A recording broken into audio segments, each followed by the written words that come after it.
Salvage, Chapter 27, Poor Choices. Zottersill. Gersnik had decided to seize the moment.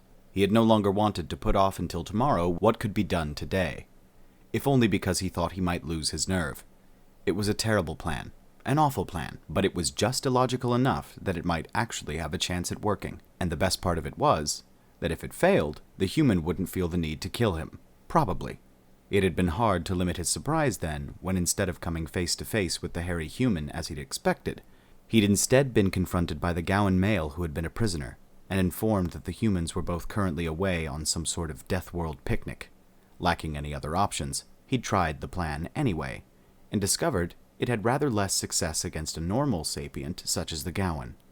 That was why he was now in prison, and had much more time to reflect upon the decisions and false beliefs that had brought him to this point in his life. "Maybe I should have just gone into engineering after all," he said to the empty room regretfully. "Surgery can be like engineering after all, and engineering wouldn't have put me in this position." "Talking to yourself, Kortai?" the Gowan asked, startling Gersnik with his abrupt entrance. "That's a sign of madness, you know." Gersnik looked up at the Gowan male in disdain. "It is the best conversation thus far available to me. Why are you here? To gloat?" "I need a doctor," the Gowan male said simply. "You look fine," Gersnik said sharply. "The very picture of good health. You should be in medical journals. Why do you need a doctor?" "I'm taking a crew to a Kelsey mining operation," the Gowan male explained coolly. "It might get a bit violent, and if it does, we could use a doctor who knows what he's doing." "You're attacking mining operations now?" Gersnik asked in confusion, although he was determined to remain belligerent for at least as long as he was in the cell. "Not satisfied with the end product." "It's for their equipment," the Gowan male told him. "You don't need to know the details. You just need to do your job when I tell you to." Gersnik stepped back from the heavy bars and considered this. It was dangerous, but this whole enterprise was dangerous, and it would be better to be outside of a cage if everything went bad. It was a strange mission the Gowan had in mind, but the actual mission wasn't his concern, and if they all died, then he might be able to get away and let the Directorate think him dead. Maybe he could open an independent practice on a heavily populated world. A Kortai could dream. "Fine," he said, his decision made. "I shall join you on this venture. Good luck to us all." Hunter Vessel, vicinity of Afrag. The Alpha of Brood ProQI considered the results of the scan. The ProQI had been dispatched by none other than the Alpha of Alphas to investigate this system where 1,000 of its brethren had been destroyed in humiliating wholesale slaughter by a single human. To the brood entire, this was almost a holy sight. Few other places had ever held as much importance. Few other events had ever held enough significance, and as far as Alpha ProQI was aware, there should not have been any other brood anywhere in the vicinity. Confusion, intrigue, question. Why, then, is a transport vessel on the surface of that world? Its own records showed this world was unremarkable, a death world without sapience that could be ignored. It would still be ignored if 5 whole broods had not been destroyed in its vicinity. There was no reason for a brood transport vessel to be on that planet. No reason for it to be anywhere around here. No reason for it not to be answering Alpha ProQI's messages. Concern, suspicion, statement. Something does not taste right. Alpha ProQI gave the order for a hunting group to assemble, and its most skilled subordinates began preparing to immediately form a group capable of attending a death world. The issue must be investigated, after all.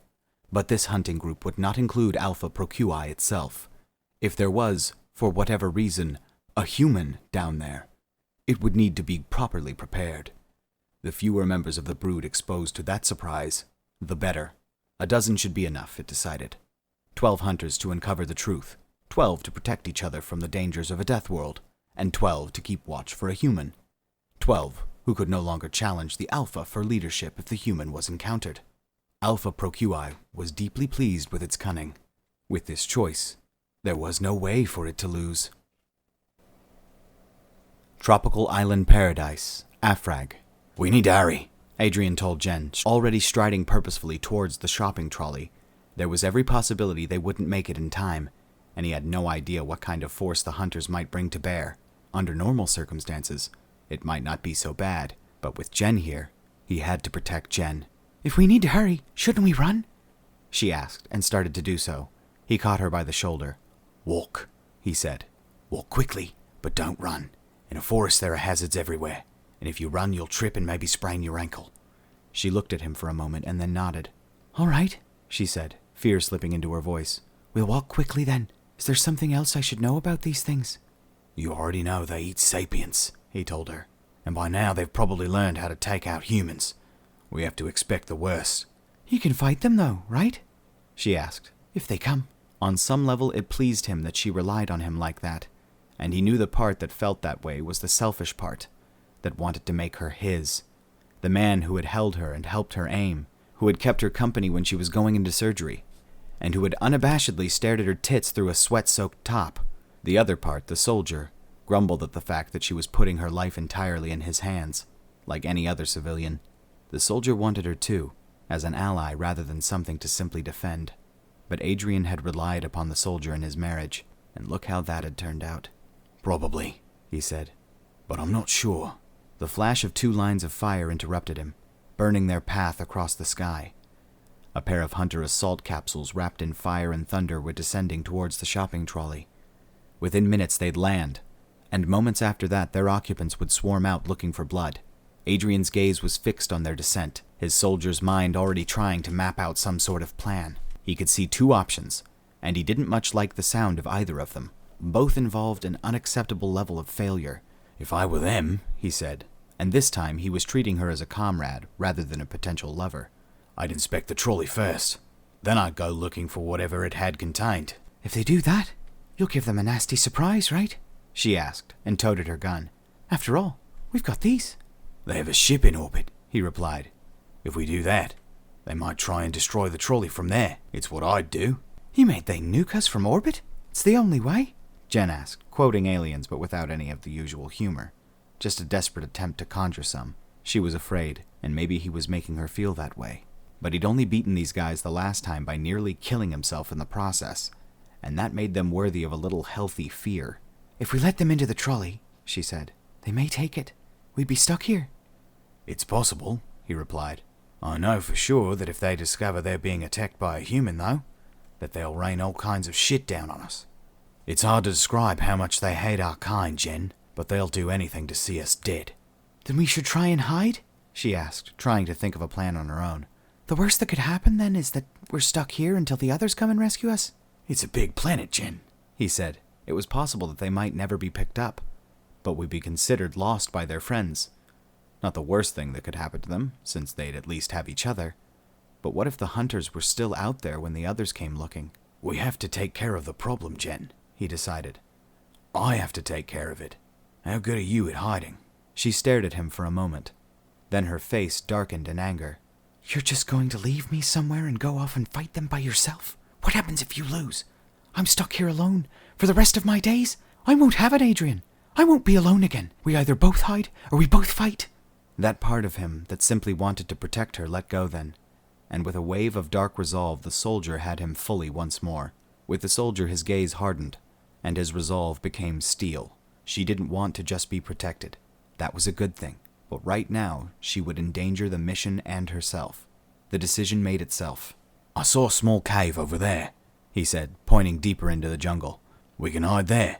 She nodded eagerly. "All right, we'll hide then. Thank you, Adrian." "Don't mention it," he said, letting her take the lead and directing her towards the cave that would serve for one. She trusted him, and she didn't look back as he drew closer. She barely realized as his arm drew around her neck into a sleeper hold, subduing her struggling form in moments with practiced precision. She slumped into his arms, breathing weakly but still breathing, and he carefully stowed her out of sight in the little cave. She'd be uncomfortable, she'd wake sore, but they wouldn't find her, not before he was done. And whatever happened, she'd still be alive.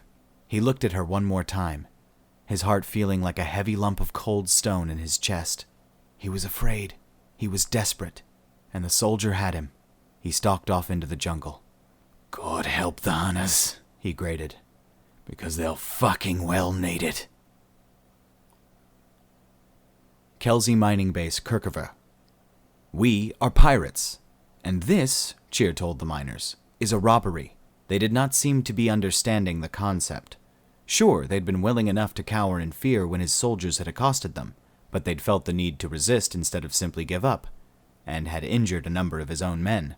A number of theirs were now dead or injured as well, and Cheer, who had just been acting according to Adrian's instructions until now, finally realized the value of dealing with people who expect to live. We do not intend to kill you, he told them. Not if you comply with our demands. Once you have complied with our demands, we will let you all go. The miners looked at him dubiously. Dominion scum, one shouted. Why should we believe you? Because, Cheer said icily, I haven't had you all shot yet. We are the crew of the Zoddersill. Remember that name. Tell everyone you know that name, because the crew of the Zoddersill do not kill those who do not resist. We are here for your goods, not your lives.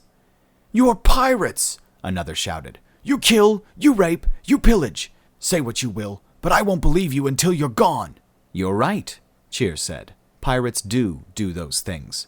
Pirates who are too stupid to know how things should be done. Pirates who make themselves our enemies as well. Adrian hadn't agreed to that, Cheer knew, and he wasn't even sure what he was going to say next. He was just going with what felt right, and he wondered if this was what it felt like to be Adrian when the human was going off half-cocked. From this day forward, he continued, any pirate found wantonly killing his quarry will be marked for death should we ever meet them.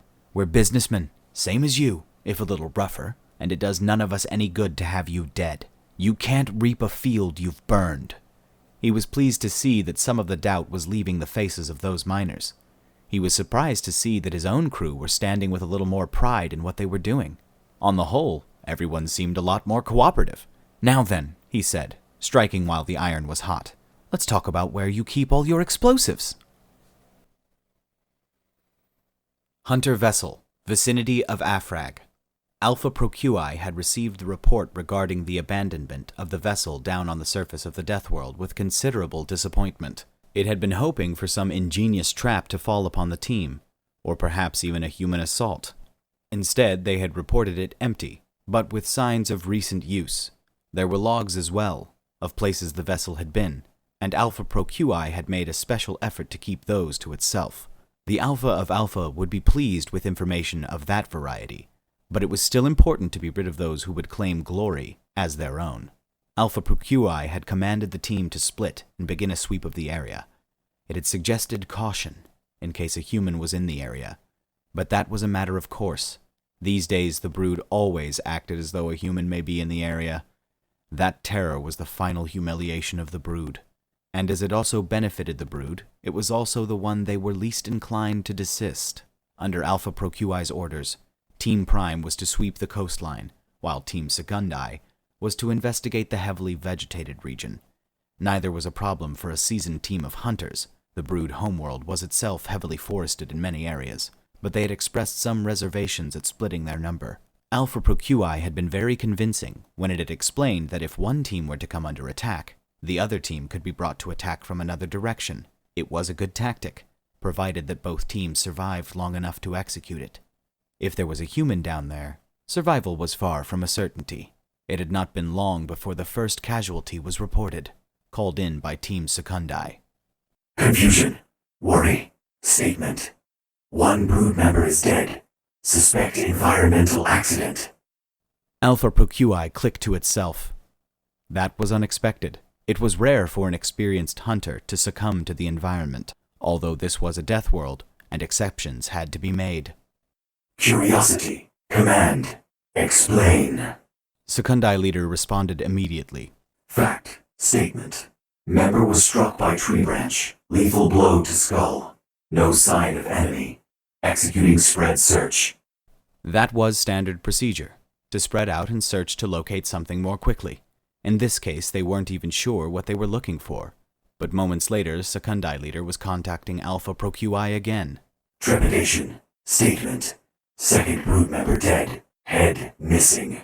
Alpha ProQ found the chances of a coincidence very unlikely, but it was also unlike any kind of incident regarding humans it had knowledge of.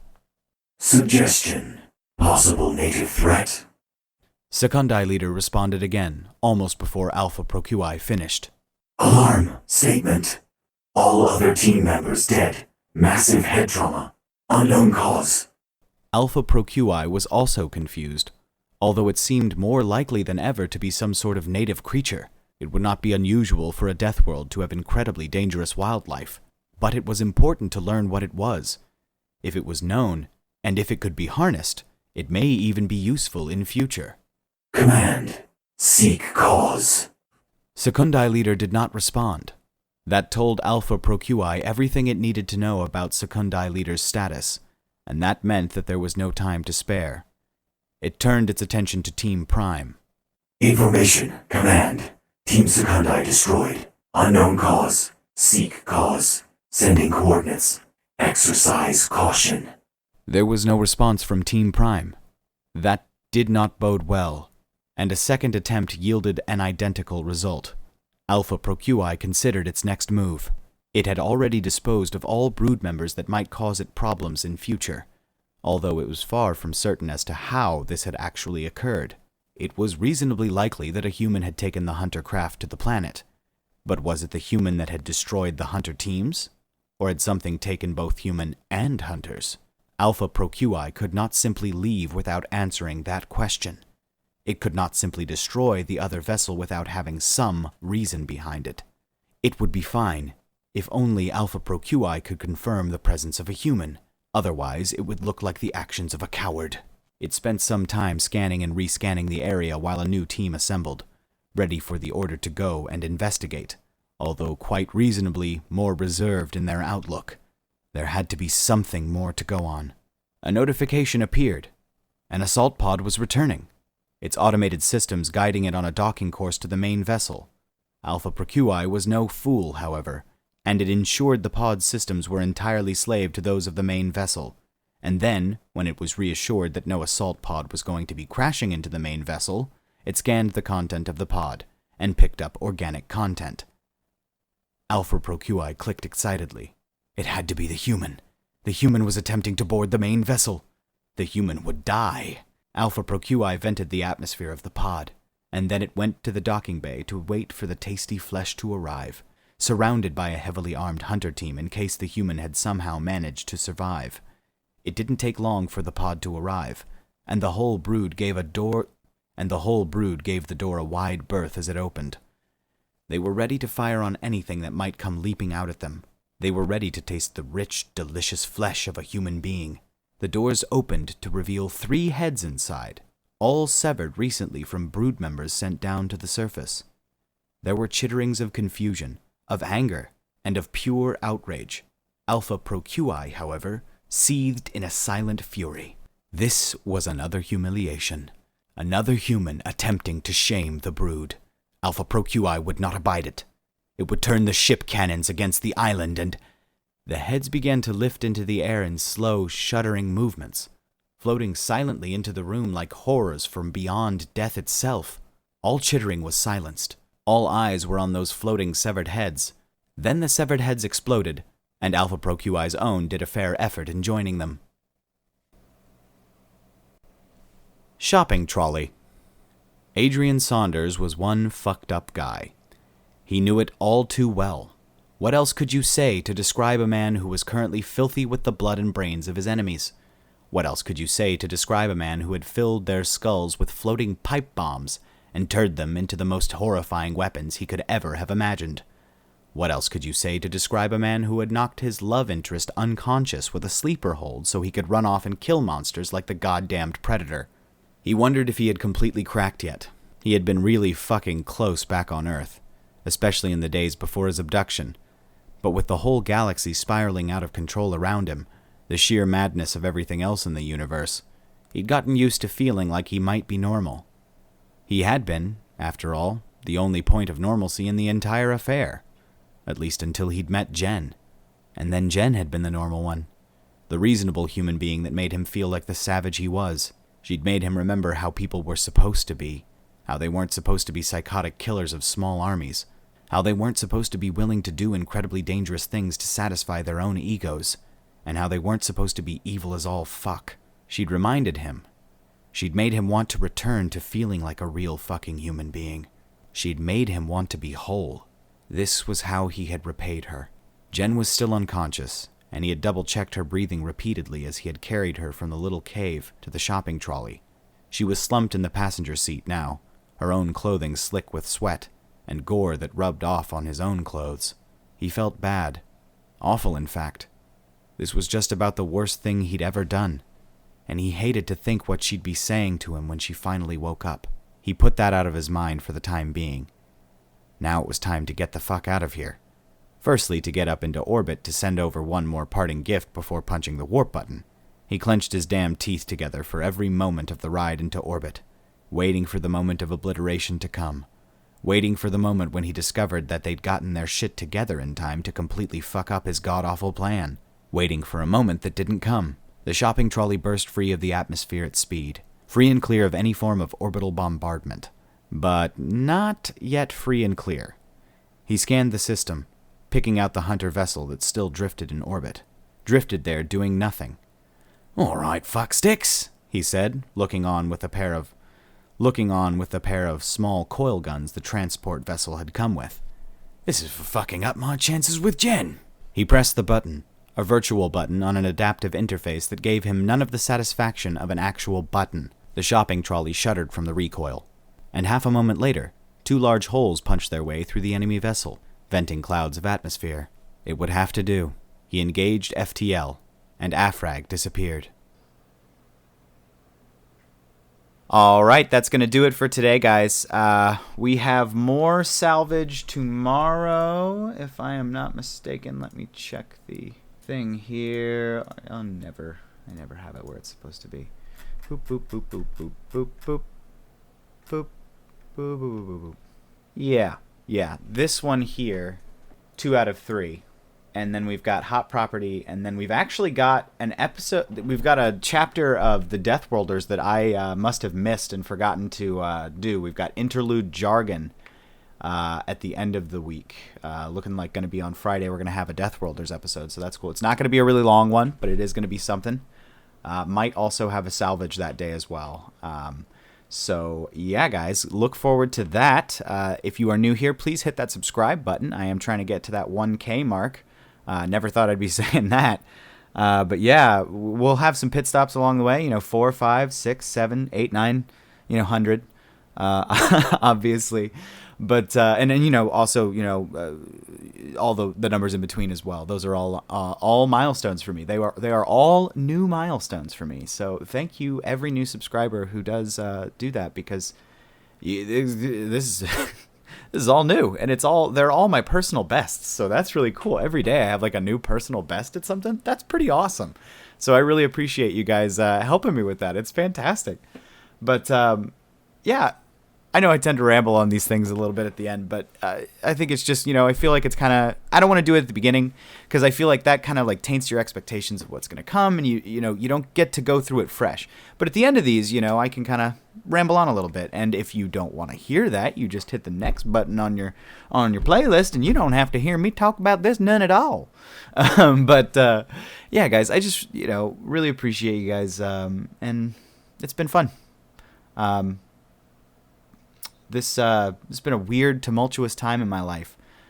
Just even the past year, but these past couple months have been really uplifting and great. So I appreciate you guys. You all keep on keeping on.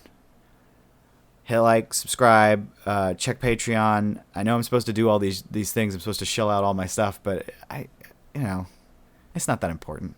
What's important is that you guys get to hear these stories, and I get to tell them. And, we all get to have a better day, right? So, thanks, guys. I will see you in the next one, and I really appreciate you. Bye. Tits through a sweat-soaked tap. Fuck. All right, hold on.